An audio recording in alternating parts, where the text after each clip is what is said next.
Hi everyone, today I'd like to share my favorite book with you. It's called Everybody Needs a Rock. It's by Byrd Baylor and the pictures are by Peter Parnell. Everybody needs a rock. Everybody needs a rock.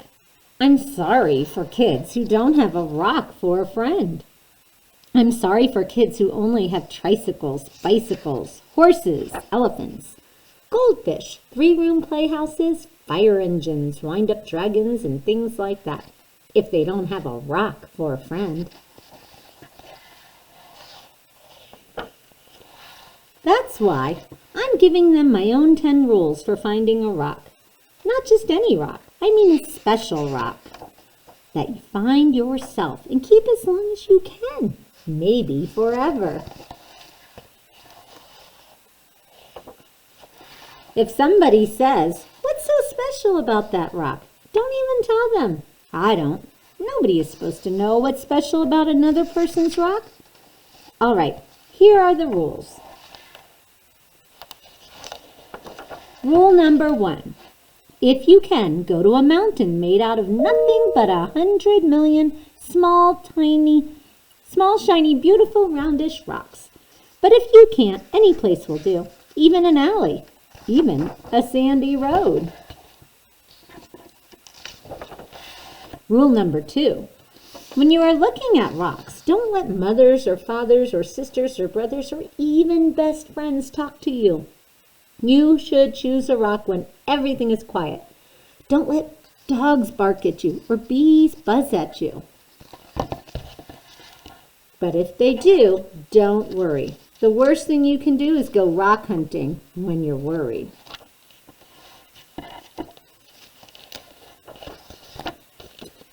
Rule number 3. Bend over. More. Even more. You may have to sit on the ground with your head almost touching the earth. You have to look a rock right in the eye. Otherwise, don't blame me if you can't find a good one.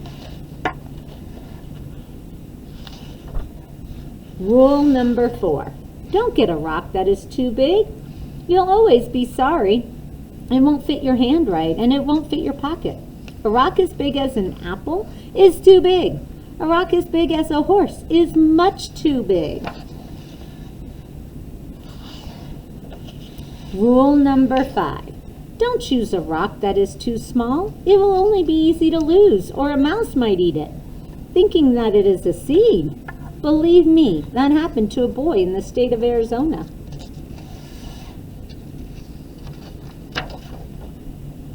Rule number 6. The size must be perfect.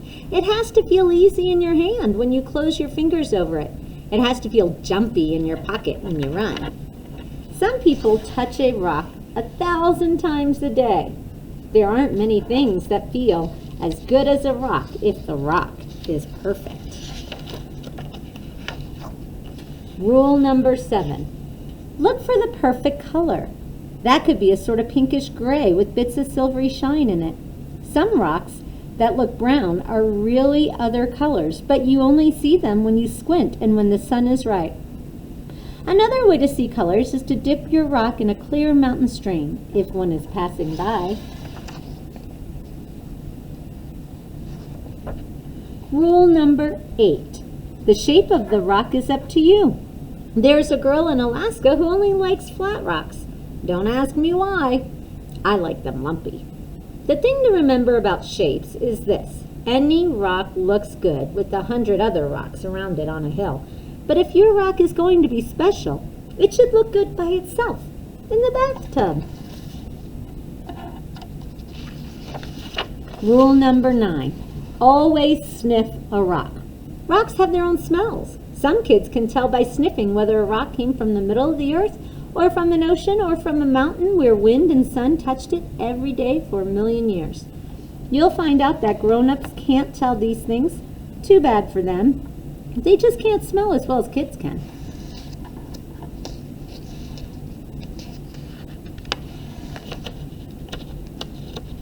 Rule number 10. Don't ask anybody to help you choose. I've seen a lizard pick one rock out of a desert full of rocks and go sit there alone.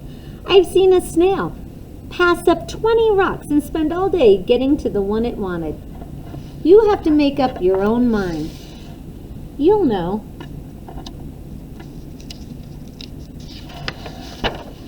All right, that's 10 rules. If you think of any more, write them down yourself. I'm going out to play a game that takes just me and one rock to play. I happen to have a rock here in my hand. So now you are going to take the 10 rules, I've uploaded an image of them onto this assignment, and you are going to look for the perfect rock. Think of it as a pet rock, a friend rock. So I want you to do this, and I want you to make sure you follow the rules and then keep this rock, because we're going to use it for different rock activities throughout the week. So here they are again.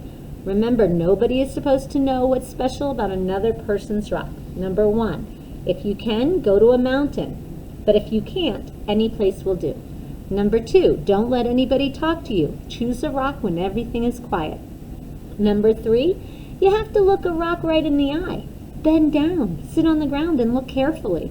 Number 4, don't get a rock that is too big. You'll always be sorry. It should fit in your hand and your pocket.